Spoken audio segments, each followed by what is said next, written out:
जैसे जैसे पश्चिम बंगाल में चुनाव की तारीख नज़दीक आ रही है, वैसे वैसे चुनाव दिलचस्प रुख लेता जा रहा है।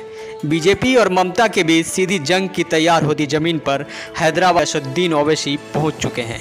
ओवैसी का सियासी सितारा इन दिनों बुलंदी पर है और उसी बुलंदी के भरोसे वो ममता के गढ़ में अपनी ताकत आजमाने का ऐलान कर चुके हैं। इस वक्त पश्चिम बंगाल का एक चुनावी पासा मुस्लिम राजनीति के चौसर पर फेंका जा रहा है। पहले तो इस लड़ाई में ममता बनर्जी की टीएमसी और बीजेपी ही थी, लेकिन अब नई एंट्री ऑल इंडिया मजलिस-ए-इत्तेहादुल मुस्लिमीन यानी AIMIM के प्रमुख असदुद्दीन ओवैसी ने ले ली है। रविवार को ओवैसी बंगाल गए और वहां से लौट भी गए, लेकिन बंगाल के कई राजनीतिक धुरंधरों की नींद भी हराम कर गए। सत्तारूढ़ तृणमूल कांग्रेस कह रही है कि आते जाते रहते हैं ऐसे लोग, लेकिन बीजेपी को लगता है कि ओवैसी जितना जोर लगाएंगे बीजेपी उतना ही फायदे में रहेगी। बीजेपी सांसद लॉकेट चटर्जी ने कहा कि ओवैसी अब ममता को मात दे देंगे, इसलिए ममता की धड़कनें बढ़ गई हैं। कुरैशी, सिद्दीकी और खान से नहीं बनेगी सरकार, इस बार बीजेपी 200 सीटें जीतेगी।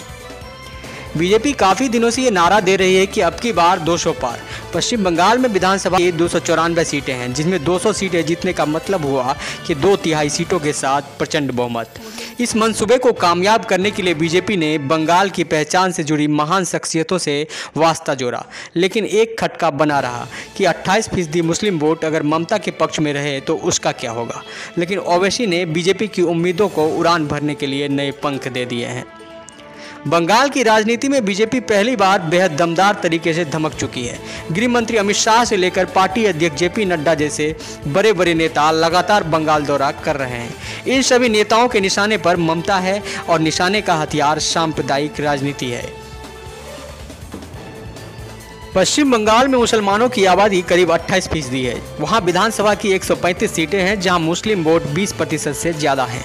पिछली बार इन 135 से 90 सीटों पर टीएमसी जीती थी। अब अगर मुस्लिम वोट ममता, ओवैसी और कांग्रेस लेफ्ट गठबंधन में बंट जाता है तो बीजेपी को लगता है कि उसका हिंदुत्व, राष्ट्रवाद और बांग्ला अस्मिता का नारा बंगाल विजय तक उसे पहुँचा देगा। पहले महाराष्ट्र और फिर बिहार में चुनावी कामयाबी मिलने के बाद ओवैसी का पश्चिम बंगाल में आना ममता के लिए खतरे की घंटी सुना रहा है, तो इसमें कांग्रेस और लेफ्ट को भी अपनी बर्बादी के आसार दिख रहे होंगे। पिछले लोकसभा चुनाव में बंगाल में इन दोनों दलों का काफ़ी बुरा हाल रहा। ओवैसी की एंट्री के खतरे को कांग्रेस अच्छे से महसूस कर रही है।